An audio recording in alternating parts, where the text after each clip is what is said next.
Zatal qadami ya Rabbi Mustafa balik maqasidana waghfir lana ma madha ya wasi'an karami hasyahu an yughfar raji makarimahu aw yarji'al jarubin ghairatu mukhtarami ya Rabbi Mustafa balik maqasidana waghfir lana ma madha ya wasi'an karami wa qultu ansatu afkari madaihahu wajadtuhu li khalasi khairan multazimi ya Rabbi Mustafa balik maqasidana waghfir lana ma madha ya wasi'al karami Allahumma salli wa sallim wa barik alaihi wa ala alihi. A'udzu billahi minasyaitonir rajim. Bismillahirrahmanirrahim. Alhamdulillahi rabbil alamin wa bihi nasta'inu ala umuri dunya waddin. Wassalatu wassalamu ala asrafil anbiya wal mursalin سيدنا وحبيبنا وشفينا ومولانا محمد صلى الله عليه وسلم أجمعين. قال الله تعالى سبحانك لا علم لنا إلا ما علمتنا إنك أنت العليم الحكيم. رب اشرح لي صدري ويسر لي أمري واحلل عقدة من لساني يفقهوا قولي. قال المصنف رحمه الله تعالى به ونفعنا به وبعلومه min daraini amin.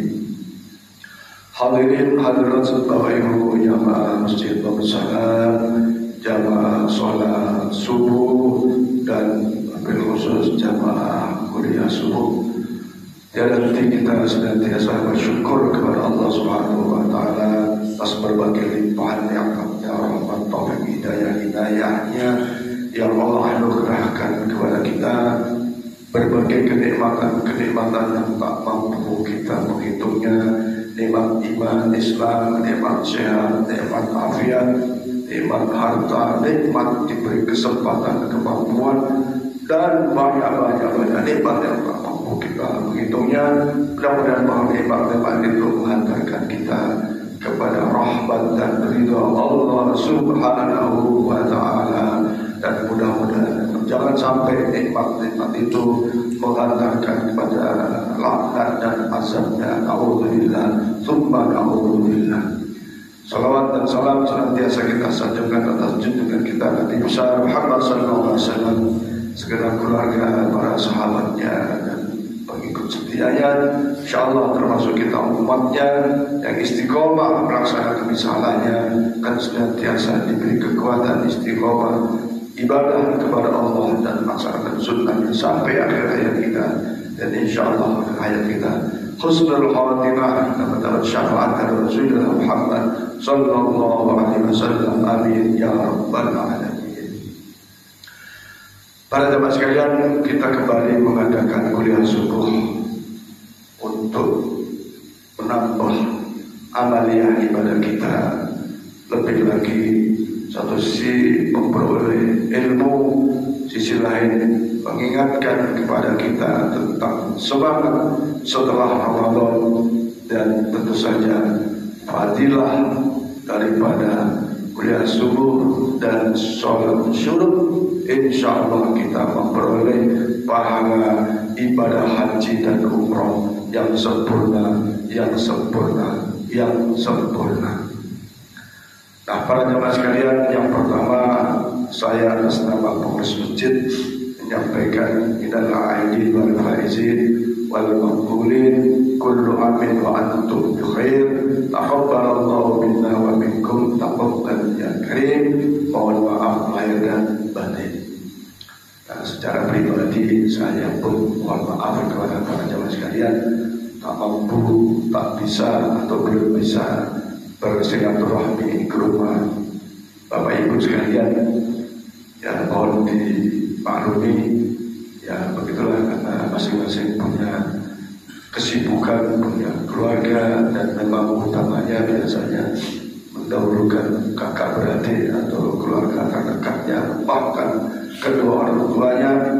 sehingga kepada sahabat-sahabat yang lain, kepada jamaah tidak bisa mendatanginya, dan oleh karenanya mudah-mudahan bisa dimakluminya ya. Kadang-kadang ada yang datang rumahnya tutup ya, dan lain-lain ya. Dan saya pun sangat-sangat memaklumi di antara para jemaah sekalian, ada yang ketemu di rumah ya, ada juga yang tidak ketemu, jadi begitulah. Tapi insya Allah dengan hikmah Idul Fitri tak ada yang marah-marah lagi, tak ada yang gerundel-gerundel lagi, tak ada lagi yang mempunyai perasaan-perasaan yang tidak enak. Dienakkan saja ya, dinyamankan saja ya. Tentu saja ini perlu sikap kedewasaan ya, sikap tasamuh, toleransi yang besar bagi kita ya. Kadang-kadang kan dia datang ke rumah saya kok ya, atau saya sudah datang ke rumahnya kok dia tidak datang ke rumah saya ya. Ada unsur saling istilahnya apa ya, saling mendatangi gitu kan. Ya rumah saya ya, padahal saya udah ke rumahnya tuh misalnya gitu. Tidak perlu punya rasa-rasa seperti itu, karena kita harus punya pemikiran bahwa siapa yang sempat lah ya, siapa yang sempat dan tentu iman. Jadi sekali lagi saya secara pribadi dan keluarga mohon maaf lahir batin, dan mohon maaf tidak bisa menghadiri di rumah Bapak Ibu sekalian. Nah, para jamaah sekalian, tentu saja pada pagi ini kita mengingatkan kembali tentang makna-makna hakikat puasa yang diterima, dan kira-kira puasa yang tak membawa dampak apapun bagi kita ya. Ada ibadah yang membawa dampak positif setelah ibadah, ada ibadah tak bawa apa-apa setelah ibadah. Bahkan kata Al-Imam Al-Ibnu Rajab itu mengatakan, alamatu qawlin ta'ah at-ta'ah ba'daha, wa alamati ruddat ta'ah ba'daha bil ma'asyah. Sebaik-baik ibadah itu, atau alamatu qabulin ta'ah at-tasula bil ta'ah, tanda-tanda, ciri-ciri ibadah yang diterima oleh Allah Subhanahu wa ta'ala adalah antasula ta'ah ba'dah, nyambung pada setelah ibadah itu nyambung setelah ibadah itu ya. Maksudnya kalau Ramadan kita sering baca Quran ya, habis Ramadan baca Quran lagi. Ramadan kita qiyamul lail, ada sholat witir dan lain-lain, nyambung lagi ya. Dan banyak ibadah, jenis ibadah sangat banyak. Antasula bin ta'ah ba'daha. Ya, ini pendapat Al-Imam Ibnu Rajab yang sebagai Syekh Al-Waliyullah Al-Ammah. Nah, kita bagaimana nih berpuasa?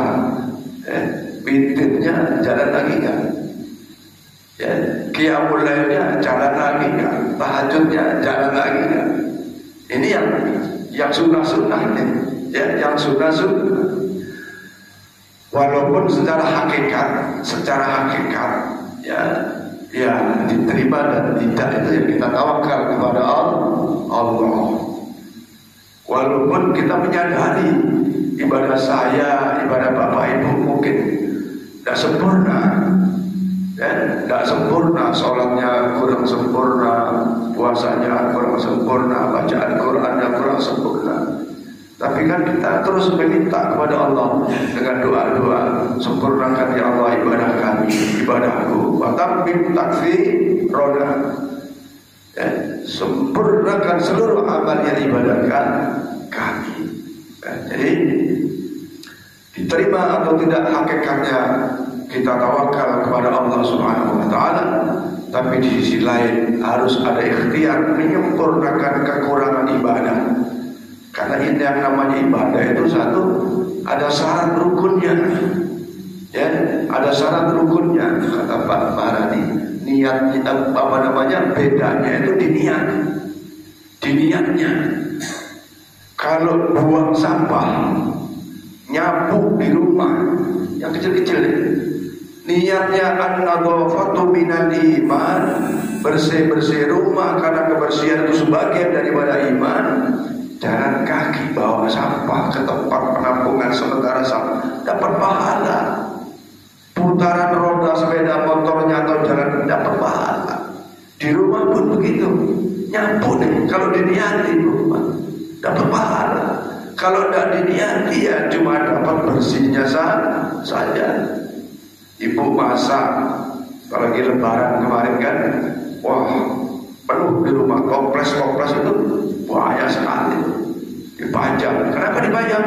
Supaya tamunya mudah ngambil kue, tamunya mudah ngambil makanan. Kalau ibu yang pamer di kompleks baru belum lunas, belum lunas, ya tidak dapat apa-apa, hanya pameran toples saja. Ada lapis 1, lapis 2, lapis 3, macam-macam ya. Baca punya lapis legit, lapis apa ya. Ya kayak gitu dan macam-macam. Niatnya bikin kue hormat kamu, dapat pahala. Dapat pahala. Bikin rendang, bikin gulai, bikin macam-macam. Supaya suaminya senang, misalnya gitu. Nah ini niat. Inilah membedakan antara ibadah dan pekerjaan biasa. Kalau tidak niat, ya maka Rasulullah bersabda, kalau innamal a'malu binniyat, niat ini menjadi sangat-sangat penting.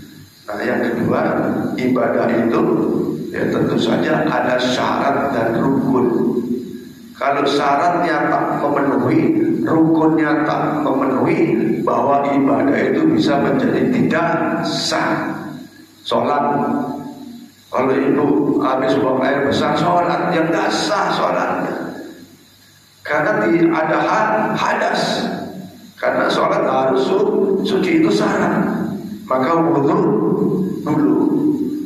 Bajunya kena najis dipakai sholat, sah nggak sholat? Tidak sah. Nah kalau sholat tidak sah, kira-kira sholatnya diterima nggak?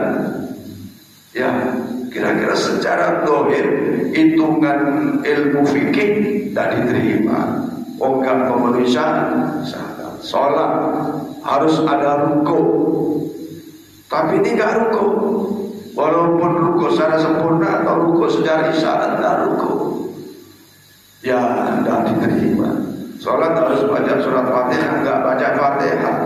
Sholat harus tumaknina, nggak tumaknina, ya secara fikih tidak sah.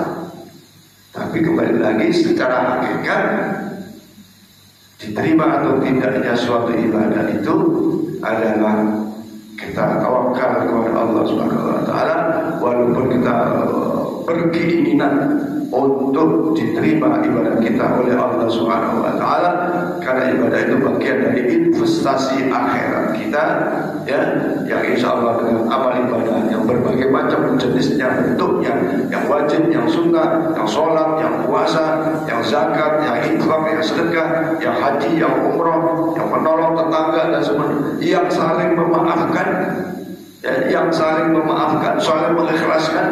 Ini juga bagian daripada ibadah. Mudah-mudahan selama ibadah kita akan diterima oleh Allah Subhanahu wa taala.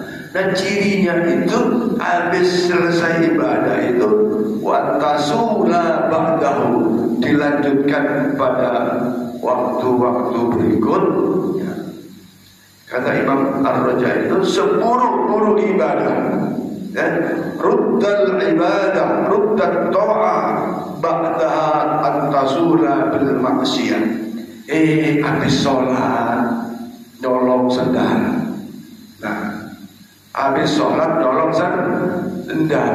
Itu tanda ciri sholatnya gak ada apa-apanya dan diterima, dan efek. Ya, karena sesungguhnya sholat itu kalau sholatnya benar, nah ini aqimis sholat inna sholata tanha 'anil fahsya'i wal munkar. Dengan sholat yang sempurna, sholat yang diterima, bisa diri ini terhindar dari perbuatan maksiat dan dosa, perbuatan keji dan munkar. Habis baca Quran, habis sholat, habis puasa, habis itu marah-marah tak ada ujung pangkalnya. Ya, habis sholat puasa, ketemu kawan berantem. Kayak kemarin demo berantem. Masya Allah. Itu tanda sholatnya tidak efek, puasanya itu tidak efek. Rasulullah SAW bersabda, as-sawmu junnah lam yuharrikuha. Sesungguhnya puasa itu junnah, perisai, tameng, bahkan pembakar lam yuharrikuha itu bisa membakar keburukan-keburukan. Ya, bahasa kita tameng lah, tameng. Lam yuharrikuha, kecuali nilai puasa itu dihapus. Ya, artinya nggak efek puasanya. Kenapa? Kalau para sahabat bertanya, qala sahabat, wahai Rasulullah, ya Rasulullah, ma taharraka, apa yang menghapuskan fadilah puasa, fadilah puasa, nikmat puasa apa? Kata Rasulullah, bikin. Habis puasa bohong sana, bohong sini, nipu sana, nipu sini. Itu tanda puasanya gak efek, sholatnya gak efek. Habis puasa kemudian melakukan al-ghibah. Ghibah, ya. Ghibah itu ya membuka aib kawannya, ya, membuka aib saudaranya, walaupun saudaranya itu memang punya kelemahan, punya kekurangan, ya. Namanya ghibah itu ya memang pekerjaan dulu itu dilakukan oleh seseorang. Kita sebar-sebari melalui SMS, WA, Facebook, disebar-sebari. Dan efek itu sholat dan puasa kalau kita melakukan itu. Ya. Kalau fitnah itu nggak melakukan tapi dituduh melakukan. Ya. Kemudian yang ketiga kata Rasulullah, wan namimah. Ya, wan namimah, apa namimah? Namimah itu adalah adu domba, orang panas-panasi. Ya, contoh dalam skala nasional, ngajak demo yang nggak benar. Itu mengadu domba, orang dibilang, misalnya dia bukan PKI tapi dibilang PKI, misalnya gitu. Dia tidak korupsi, dibilang korupsi, misalnya gitu, misalnya. Ini kan sangat umum. Itu namanya adu domba. Adu domba, tidak efek puasanya, tidak efek sholatnya. Masya Allah. Karena sesungguhnya puasa yang benar itu adalah mampu menjadi junnah, menjadi perisai. Nah, oleh karena itu, ayo saya khususnya dan kita semua, bagaimana efek puasa kita? Karena puasa ini kan sabda Rasulullah SAW, man shoma ramadhana imanan wa ihtisaban ghufira lahu ma taqaddama min dhanbi. Man qama ramadhana imanan wa ihtisaban ghufira lahu. Bahkan man shoma qama ramadhan kawulidal umum. Ya, orang yang puasanya benar diampuni segala dosa dan kesalahannya. Sehingga Aidul Fitri dia seperti bayi yang baru dilahirkan. Nah, kalau orang sudah bersih diri, orang sudah suci, itu biasanya lebih dekat kepada Allah Subhanahu wa Ta'ala dan tak akan melakukan perbuatan-perbuatan maksiat dan dosa. Tapi sebaliknya, kalau puasanya sering kita sampaikan, puasanya asal-asalan, ya. Puasa sambil ngedumel, sambil marah-marah, puasa sambil menipu dan seterusnya. Kata Rasulullah, kam min sha'imin laisa lahu min syai'in illa al-ju' wal fats. Banyak orang puasa cuma dapat lapar dan dahaga saja. hanya menggugurkan kewajiban. Dan kita diharapkan mampu menyempurnakan amaliyah ibadah kita dengan ilmunya dan menuju kepada kualitas ibadah kita kepada Allah Subhanahu wa taala. Karena sempurna dan berkualitas lebih cenderung ibadah itu diterima oleh Allah Subhanahu wa taala. Jangan sampai saya dan kita jamaah Masjid Bawah Salat yang sudah capek-capek bangun subuh, makan sahur, sholat tarawih, witir dan seterusnya, jangan sampai termasuk apa yang disebutkan oleh Allah, wa qadimna ila ma amalu min amalin faja'alnahu haba'an mansura. Ya, naudzubillah, jangan sampai. Begitu amal kita dihadapkan kepada Allah Subhanahu wa taala, Allah jadikan ibadah itu seperti debu yang berterbangan dan efek tidak ada sisa sama sekali. Naudzubillah, tsumma naudzubillah. Maka ayo dari waktu ke waktu sempurnakan ibadah kita. Sholat kita wajib tambah sunnah, ya. Kemudian baca Quran. Kalau sudah sering hafal Quran, tingkatkan yang dibaca bukan Quran yang tanpa ada terjemahan, baca terjemahannya. Kalau bisa baca kitab tafsirnya supaya ada pemahaman lebih. Karena kadang-kadang kalau tuan terjemahan itu kita bisa bingung sendiri, ya. Kata Pak Haji Boleh, Pak Haji bacanya terjemahannya bingung ya, kok begini. Nah gitu. Nah ini kalau nggak ditanyakan kepada yang bisa, ya Pak bingung lagi itu, bingung lagi. Karena terjemahan itu hanya istilahnya translate bahasa, ya. Nah padahal di dalam setiap ayat itu ada yang punya makna-makna lain, ada yang punya asbabun nuzulnya, sebab-sebab turunnya, dan itu menjadi asbab hukumnya, ya, menjadi sebab makna yang sebenarnya, ya. Maka ya ditingkatkan. Nah, ditingkatkan cara baca Qur'annya. Nah, kalau misalnya masih tajwidnya kurang, ya sekedar kemampuan itu, dan insya Allah tetap dapat ganjaran dari Allah Subhanahu wa taala. Bahwa Allah Subhanahu wa taala tidak menyia-nyiakan amal baik seorang hamba yang ingin melakukannya. Nah, para jemaah sekalian, mari saya dan kita semua evaluasi puasa kita, evaluasi amal ibadah kita untuk menuju kesempurnaan dan kualitas dalam ibadah kita. Kita berharap diterima oleh Allah Subhanahu wa taala. Nah, kembali kepada tanda-tanda ibadah puasanya ditolak. Ada tamu di rumah, tamu di rumah, ya bapak-bapak, begitu waktu zuhur diajak sholat, tak mau sholat, tak sholat. Lebaran yang setelah Idul Fitri saling memaafkan sesama, sampai asar tak sholat. Coba itu bagaimana tuh? Ya, kata Ibnu Rajab tadi bahwa antasula ba'dahal maksiat. Habis puasa setelah itu maksiat, ya. Maksiatnya besar begitu. Apa besar? Tak sholat. Ini ada kan? Jangan sampai lupa kita ke rumah keluarga yang jauh naik motor sampai sana. Pak Joko ke Rasau, silaturahmi ibadah. Langkah motornya itu ibadah karena niatnya silaturahmi ke orang tua, ke paman, ke bibi. Sampai sana tidak sholat. Bagaimana itu? Dosa meninggalkan sholat jauh lebih besar daripada nilai-nilai yang dilakukan silaturahmi tadi. Ini kan habis baru ibadah maksiat. Jangan dibalik-balik. Ibadah sholat menjadi hal yang utama, ya. Ibadah sholat menjadi hal yang utama, dan itulah yang menguatkan keimanan kita. Karena sholat itu masya Allah, kalau dipelajari betul, ya, sangat-sangat istimewa, sangat luar biasa.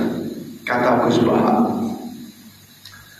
Bahar, Saya sih sholat saya gak terima tidak apa-apa, tapi yang penting saya sudah dikasih kesempatan oleh Allah bisa bersujud kepadanya, bisa bersujud kepadanya.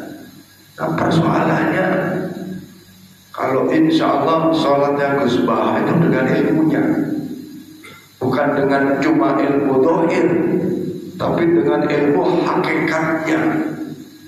Bahasa lain bisa khusyuk. Nah sholat saya, sholat kita, Masya Allah, ya kan? 4 rakaat itu apa ya? Seperti Bapak Ibu rasakan, pikiran kemana-mana. Nah kalau nggak sholat ya tambah dosa.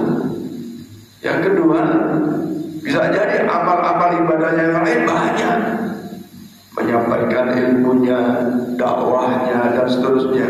Nah kita, apa yang kita adelin kepada Allah dalam sisi ibadah? Dan saya kan Pak Marani bilang, sholat jamaah ini menutupi ibadah yang tidak sempurna yang lain. Tidak bisa banyak puluhan juta, ratusan juta, nggak bisa bangun masjid sendiri, tak bisa. Udah jamaah aja, supaya nambah. Ya ini apa? Masing-masing ya punya argumentasi. Kalau kita sadar ibadah itu belum seberapa, kalau ada kemampuan melaksanakan ibadah sekecil apapun harus kita lakukan. Di antaranya adalah memakmurkan masjid. Nah, para jamaah sekalian, mari sekali lagi kita ini kan ingin mengharap wafat kita husnul khotimah, ibadah diterima, masuk surga, terhindar dari azab neraka.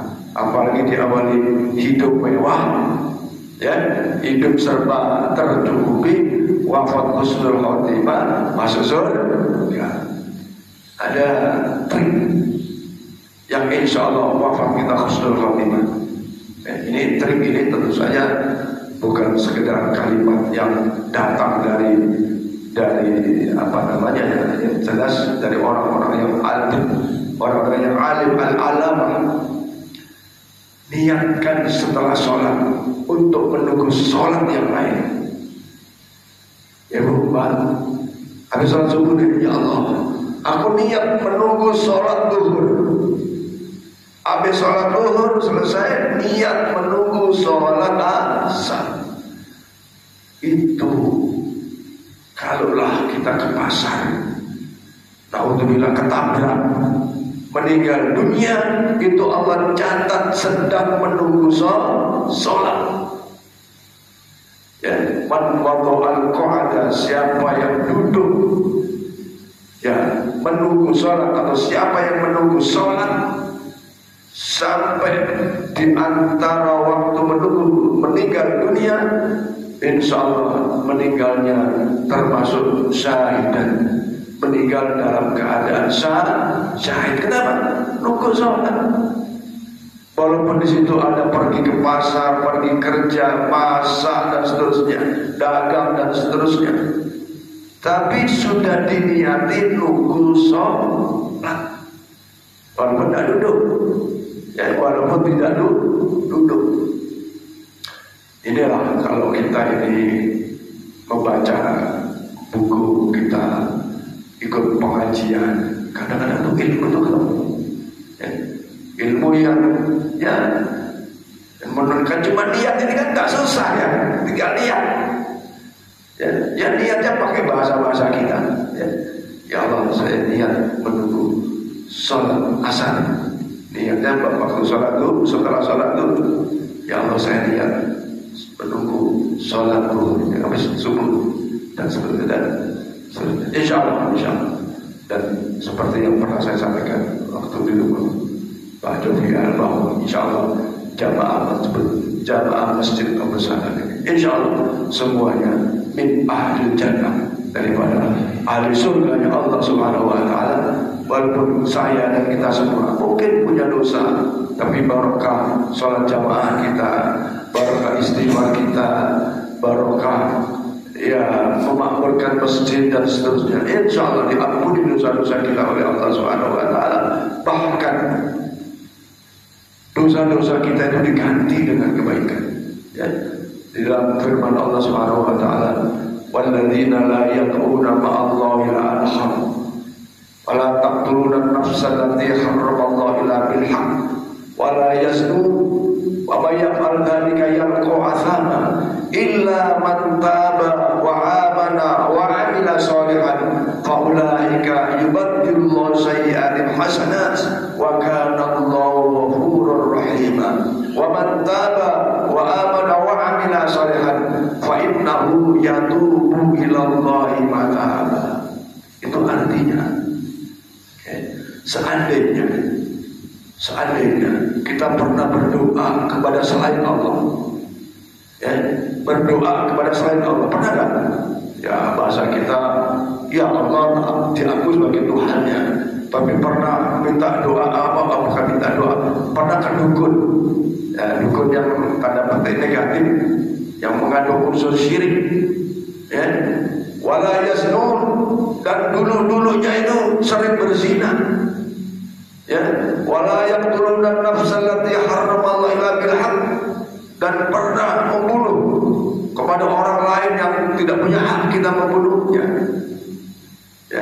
Ya kita kan insya Allah nggak ada wajah-wajah seram sebagai perampok, sebagai pembunuh yang mirip-mirip. Wala yaquluna Allah al-akhir, yang masih ada percaya dukun-dukun di sana kan, ahli nujum. Tapi kalau saat itu atau sebelum wafat kita ini, bertobat kepada Allah Subhanahu Wa Taala, wa man taba wa amana. Nah, yang kedua ini setelah tadi iman kita, iman. Kemudian setelah itu beramal soleh, maka yubaddilullahu sayyi'at hasanat, keburukan itu diganti oleh Allah Subhanahu Wa Taala. Doa dan jamaah yang baru sadar sholat itu tahun-tahun 2015, 2012, padahal umurnya sudah 40 tahun, ya kan? Ada kamu? Nggak tahu lah. Tapi ada. Kemudian bagaimana setelah itu? Nggak usah lagi lah mikirin dosa masa lalu, diganti oleh Allah. Yang penting amal sholat. Yang penting istiqomah lagi sholat. Jangan mikir ada begini Bu. Ini dari keluarga calon besan saya sebut. Jadi waktu itu memang biasa ibu-ibu biasa sholat, biasa ngaji, biasa ke masjid, tapi setelah umur 50 tahun itu kemudian ada penyakit sedikit, sholat itu sudah kadang kolo-kolo atau sholat kalau ingat, nah sekarang sudah lupa ingatan tuh, padahal umurnya sekitar 60-an. Apa sholat borong-borong sama anak saja sudah nggak begitu kenal. Anaknya nangis ini, nangis bagaimana nih Allah, ibuku ini nggak sholat. Anaknya khawatir tersiksa. Nah bagaimana? Nah kalau orang itu benar dalam keadaan sudah tidak ingat lagi, sudah tidak sadar lagi, itu insya Allah walaupun tidak sholat, tapi termasuk golongan yang dimaafkan. Jangankan yang sakit, saya jam 11 tidur, jam 11 siang tidur, bangun menjelang maghrib, benar-benar tidur, akhirnya tidak sholat zuhur, tidak sholat asar. Saya dosa kan? Gak tahu dosa kan?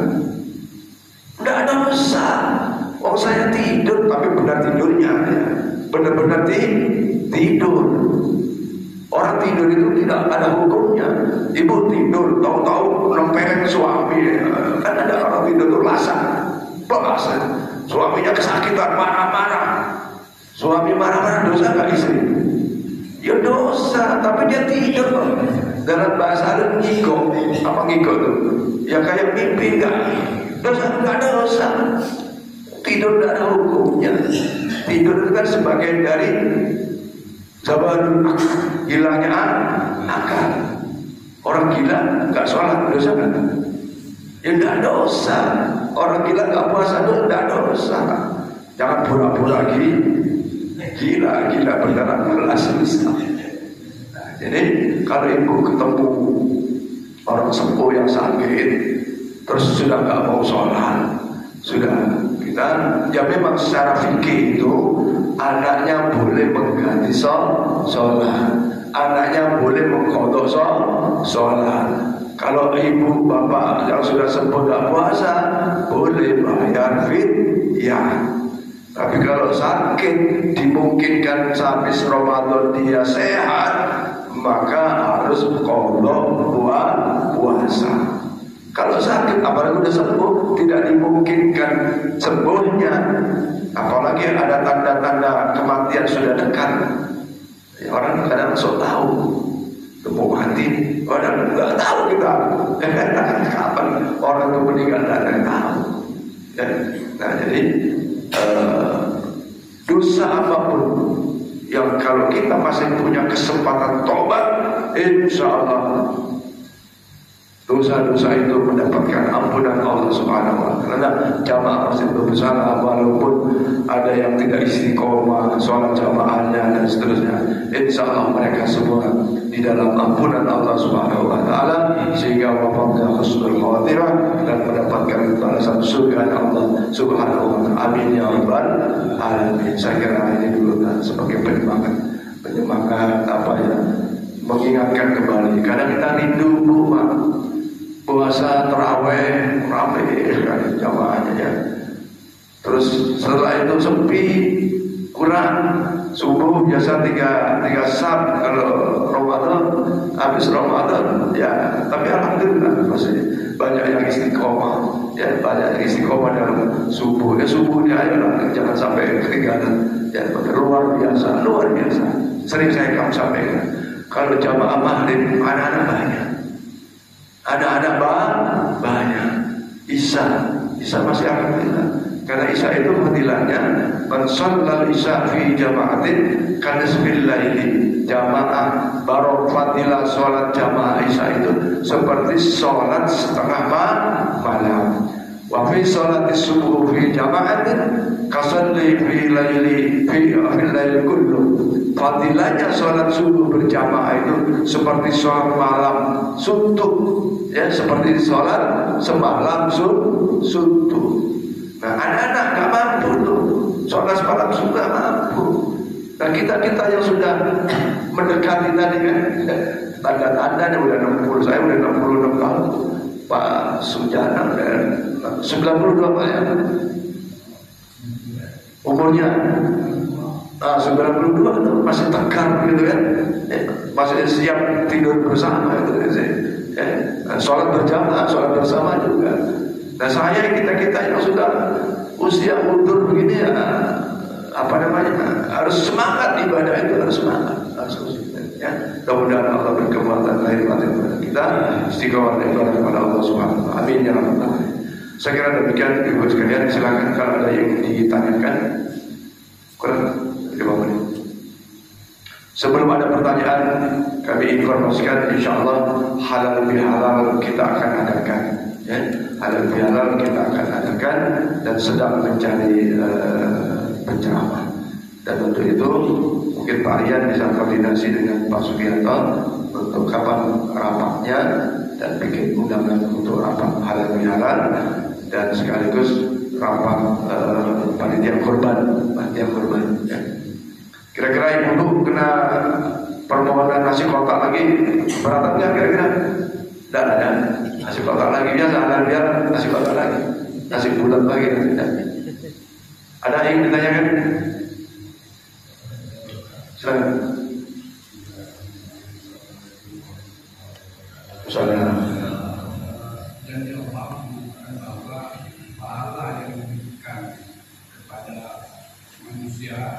yang beribadah di bulan Ramadan lebih besar daripada pahala yang diberikan Allah kepada manusia di luar bulan Ramadan. Iya.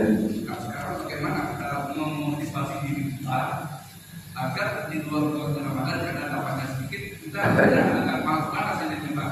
Iya. Waalaikumsalam. Menurut para ahli psikologi itu, pertama merasakan kita ini dulu nggak bisa apa-apa, lemah, nggak punya apa-apa, nggak bisa apa-apa, dan sadari bisa apa-apa, bisa sekarang punya apa-apa itu tak lepas daripada karunia Allah Subhanahu wa Ta'ala. Itu harus ditanamkan. Ya, dan itu akan menghilangkan rasa kesombongan kita, ya, menghilangkan rasa kesombongan kita. Sering kita bilangkan bahwa ibadah kita pun sesungguhnya tidak ada apa-apanya dibanding nikmat Allah Subhanahu wa Ta'ala. Dan bahkan sesungguhnya bisa ibadah itu juga atas pertolongan Allah Subhanahu wa Ta'ala. Nah, jadi kita sadar dulu tidak punya apa-apa, sekarang sudah punya apa-apa. Dan kedua, kita akan kembali kepadanya. Dan pada saat kembali kepadanya itu juga harus sadar, dulu saya lahir dalam keadaan suci, bersih, ya kan? Ya. Kemudian kita harus berikhtiar menghadap Allah juga dalam keadaan suci. Bagaimana mensucikan diri dengan ibadah itu? Mensucikan diri itu ya dengan ibadah itu, dengan dekat kepada Allah Subhanahu wa Ta'ala. Maka dalam sholat kan ada Rabbi firli, ampuni Allah, wajburni, tutupi segala kekuranganku, warhamni, dan seterusnya. Itu kan permohonan untuk bersih-bersih diri, ya, permohonan untuk bersih-bersih diri. Nah, itu diantaranya apa? Jadi kalau kita nggak sadar tentang diri kita, Pak, repot. Maka ada hadis Israiliyat disebutnya sebagai bahwa man arafa nafsahu faqad arafa rabbahu. Siapa yang kenal diri, ya diri, baik secara jasad maupun rohaniah. Kalau kenal diri, siapa ya yang menciptakan aku? Wah, itu kalau dikaji secara mendalam, Pak, Masya Allah, dari mulai janin yang ada di dalam rahim ibu, Allah bikin begitu sempurna salurannya, waduh, ya kan? Terus bikin bisa hidup di situ walaupun nggak cari makan sendiri, hanya ibu yang mengasumsi makanan atau gizi-gizi. Sempurna Allah ciptakan itu, Masya Allah. Nah, kalau kita kenal diri, siapa saya?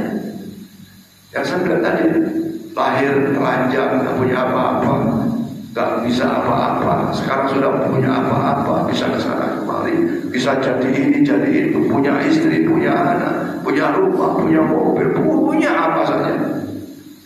Bayangkan, Pak, kalau Pak Rian ini tiap hari harus beli oksigen. Untuk apa? Untuk nafas. Coba. Untuk nafas, untuk oksigen pernafasan. Lah kita nih gratis. Nah, ini kalau sadar diri loh, Pak. Kalau sadar diri, nggak mungkin. Kalau sadar diri benar itu terus malas ibadah, nggak mungkin. Ya, kecuali memang khatamallahu ala qulubihim wa ala sam'ihim wa ala absarihim sawah wa lahum adzabun alim.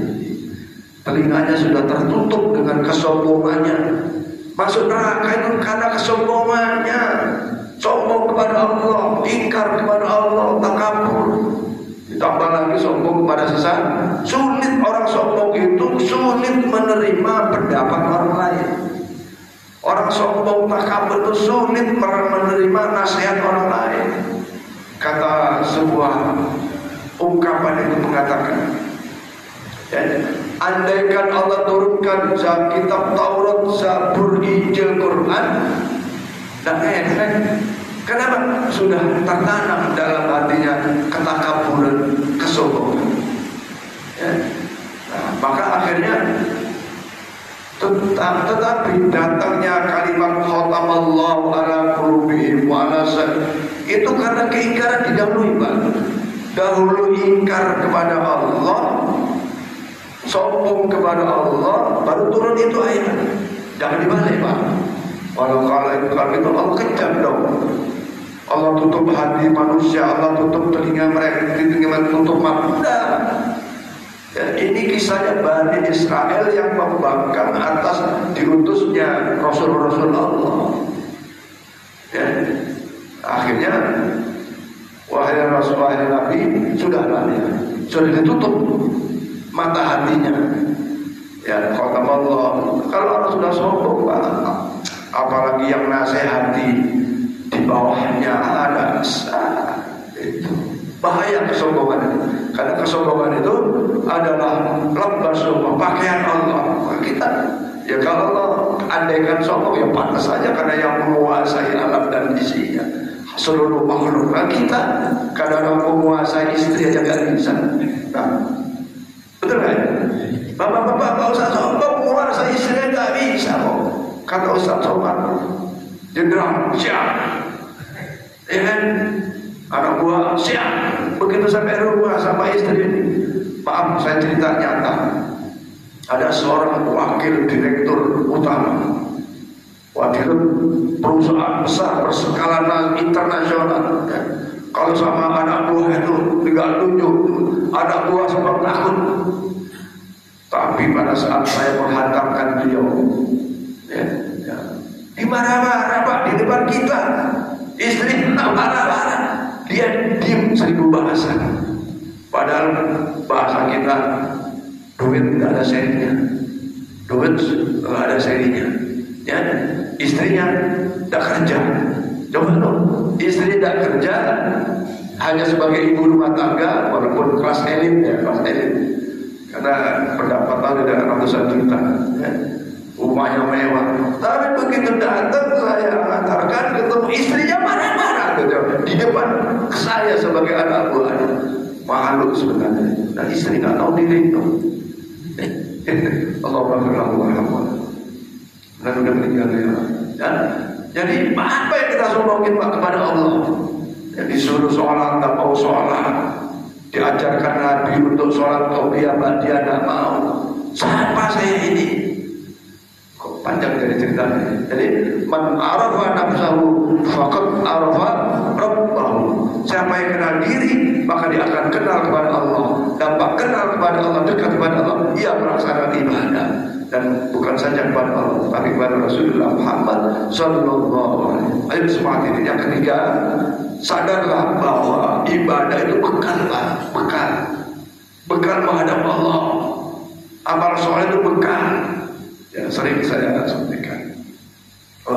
Wa man thaqulat mawazinuhu fahuwa fi 'ishatin radiyah. Siapa yang timbangan amal kebaikannya berat, ia akan memperoleh kesenangan surgawi dan Allah berridho atas amal-amal kita.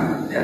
Maka harus berat badan. Dan Sayyidina Abu Bakar berkata bahwa man dakhala al-qabr bila zadin, masuk kubur tanpa bekal seperti kita masuk laut yang penuh dengan gelombang itu tanpa ada safina, tanpa ada perahu. Itu motivasi kita. Nikmatnya sementara kita sebagai ungkapan syukur, yaitu dengan melaksanakan berbagai amal ibadah, kemudian kenali diri akan kenal Allah dan sadarlah bahwa menghadap Allah harus suci dan karenanya berbekal yang banyak. Wallahu a'lam bishawab. Al-Fatihah.